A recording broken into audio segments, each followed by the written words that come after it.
আপনার শরীরে যদি একটা ঘা হয়, আপনার শরীরে পছন্দ ধরেছে, আপনার একটা চক্ষু নষ্ট হয়ে গিয়েছে, আপনি মেডিকেলের বেডে পড়ে আছেন, আপনার চক্ষু দিয়ে পুঁজ করতেছে, আপনার চক্ষুটা পচে গেছে। ও বন্ধুগণ, এমন যদি অবস্থার সম্মুখীন আপনি হয়ে যান, আপনার বন্ধু বান্ধব আপনার কাছে আসবে না, আপনার আত্মীয় স্বজন আপনাকে ঘৃণায় আপনার কাছে আসবে না। আপনি মেডিকেলের বেডে পড়ে আছেন, আপনার কেউ আপনার কাছে আসবে না, কারণ আপনার শরীর দিয়ে দুর্গন্ধ বাহির হইতেছে।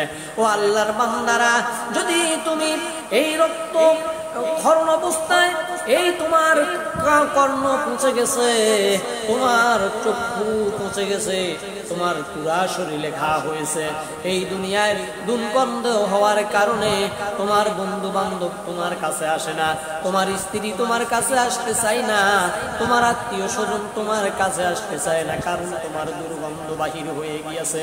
ও বন্ধু, তুমি যদি এই পচা শরীর নিয়ে মহান আল্লাহ রব্বুল আলামিনকে ডাক দাও, রব্বুল আলামিন,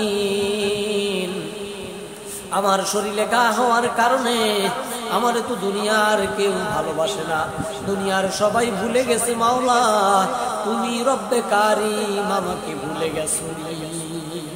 আমার আল্লাহ রব্বুল আলামিন বান্দার ডাকে সাড়া দিয়ে বলবে, বান্দা দুনিয়ার সব ভুলে যাইতে পারে, কিন্তু তুমি বান্দা আমাকে স্মরণ রেখেছো, আমাকে স্মরণ করেছো, আমি আল্লাহ রব্বুল আলামিন তোমাকে ভুলে যাইতে পারি না।